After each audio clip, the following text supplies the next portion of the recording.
Acute shortage of food and water hit flood-affected areas. Quit or face ouster, Fakhrul warns government.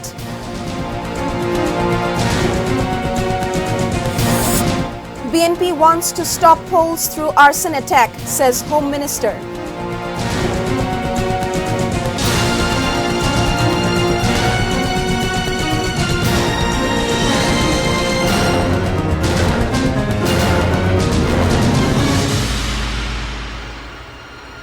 Those were the headlines. This is ATN News. Good evening, viewers. I am Rubaba Ahmed with English Bulletin. Although flood situation in Rangamati has improved, the flood-affected areas are now facing acute crisis of food and safe drinking water. They said the relief they are getting from district and police administration is not adequate enough. With the pace of rain slowing down, flood water has started to recede from the low-lying areas from Baghaichari, Juratchori, Rajastholi and Barkal Upazila. However, flood has left mark of damage and loss everywhere, starting from roads, houses to croplands. According to Department of Agriculture, flood has damaged 3,135 hectares of croplands in the 10 upazilas. Meanwhile, hundreds of people still remaining in the shelter homes as their houses got destroyed by flood water.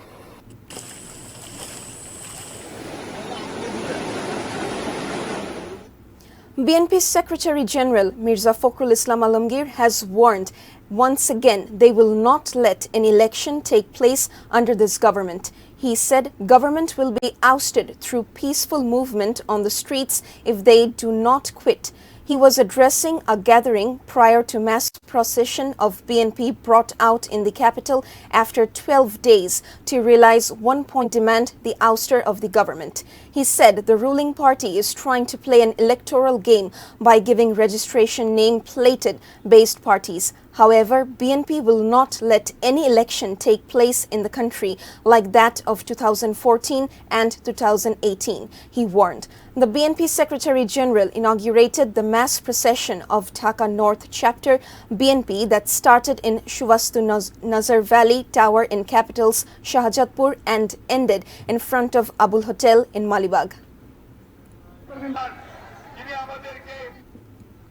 BNP wants to stop the polls through arson attack once again.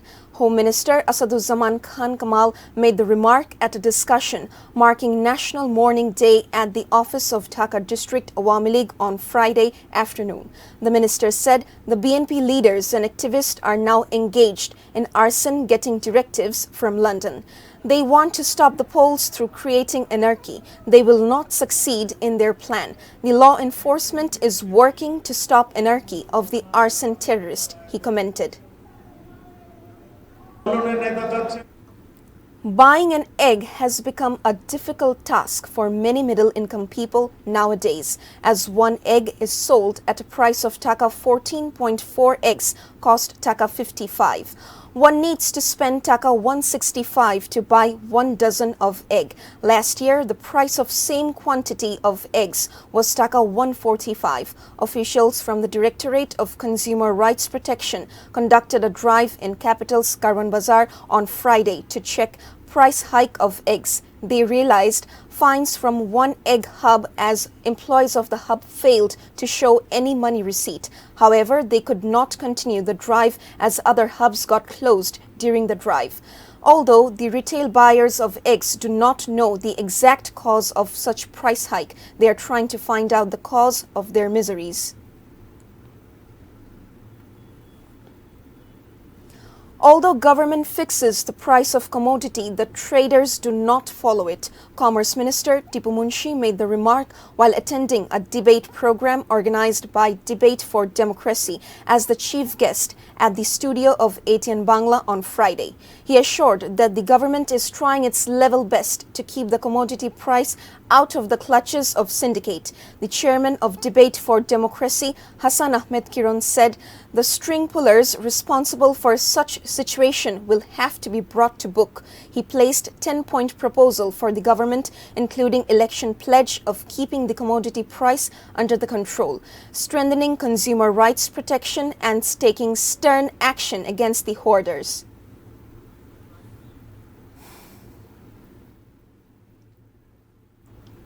Now a short break. We will be back soon with Wildfire kills 53 people in Hawaii.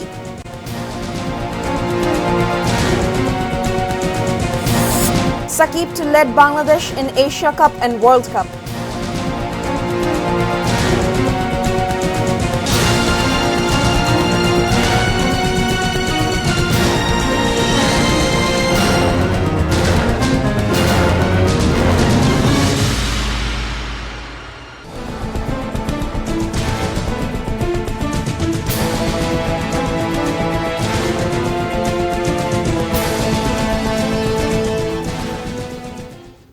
You're watching ATN News. This is News with English Bulletin. Now news from around the world.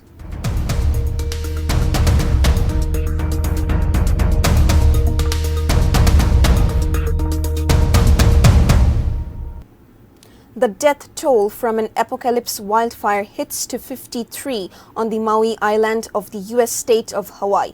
Local officials said the death toll expected to rise and unleash destruction on the resort town of Lahaina that will take many years and billions of dollars to rebuild.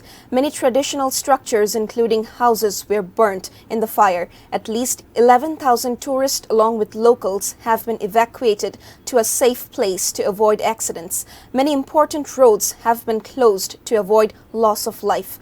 Thousands of people are still without electricity in the Lahaina. The wildfire began on Tuesday, fueled by Hurricane Dora's passing wind. President Joe Biden has expressed grief over the loss of life and property by wildlife in Hawaii.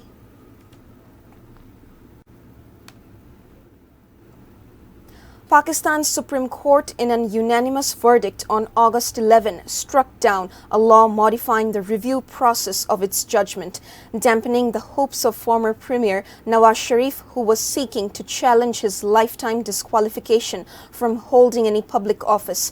The apex court ruled that the Supreme Court Review of Judgments and Orders Act 2023 was unconstitutional.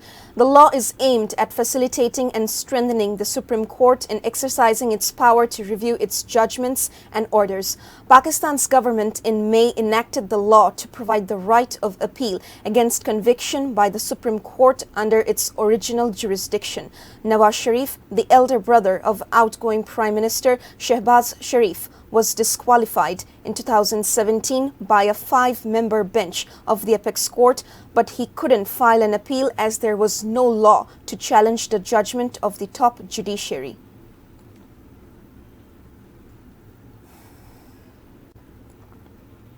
Railing against former Prime Minister Imran Khan for running a hybrid regime, Prime Minister Shahbaz Sharif has admitted that even his government could not run without support from the military. In an interview with Geo News broadcast on Thursday, when anchor Hamid Mir pointed out that Pakistan was among the most prominent examples of hybrid regimes in the world today, Pakistan Prime Minister Shahbaz said that Khan had relied heavily on the former Army Chief General Qamar Javed Bajwa. He said Pakistan Muslim League Nawaz PMLN Supremo Nawaz Sharif would return to the country next month and face the law. In an interview with Geo News Capital Talk program host Hamid Mir, the outgoing premier said he would travel to London to meet his elder brother Nawaz as soon as the caretaker government took charge.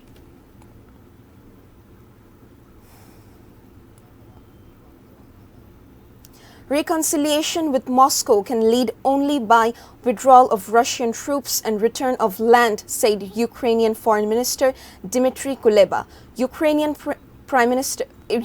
President Volodymyr Zelensky will never reconcile with Russian President Vladimir Putin if this war continues. Ukrainian Foreign Ministry Dmitry Kuleba said this in an interview given to the Italian outlet Corriere della Sera, published on Thursday. There he remarks, Putin has committed too many very serious crimes. It is clear to us that he will never be able to see Putin and Zelensky sitting at the same table. However, Kuleba believes that if the Russian troops withdraw immediately, returns the occupied land, there can be a scope of reconciliation with Moscow.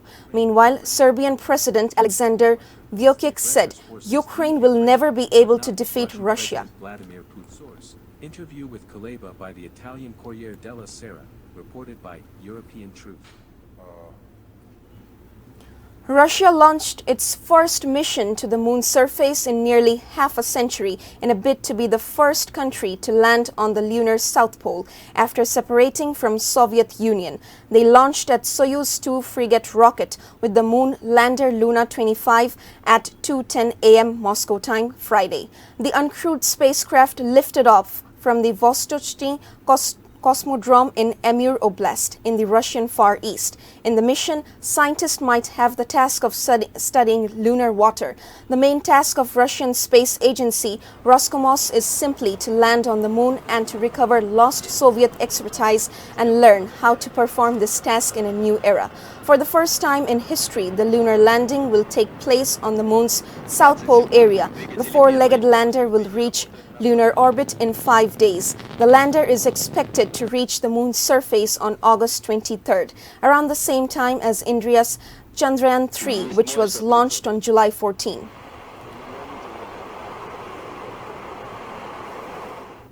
Now sports news.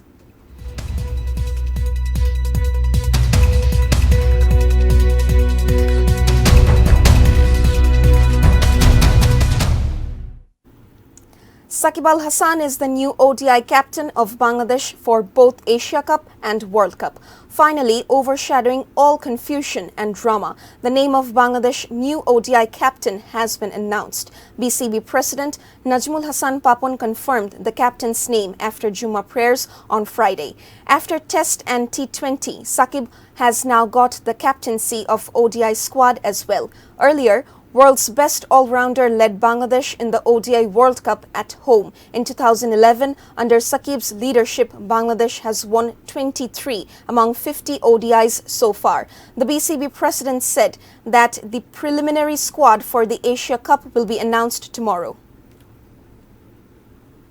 Before ending the bulletin, the top stories once again.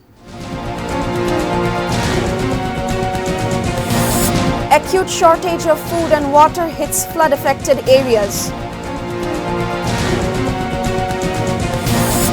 Quit or face ouster, Fakhrul warns government.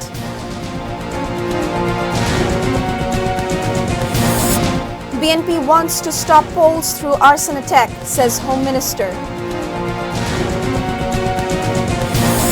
Wildfire kills 53 people in Hawaii.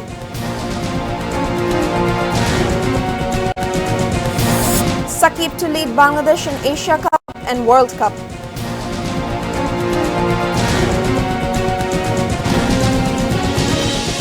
That's all from the newsroom for the moment. Thank you for being with us.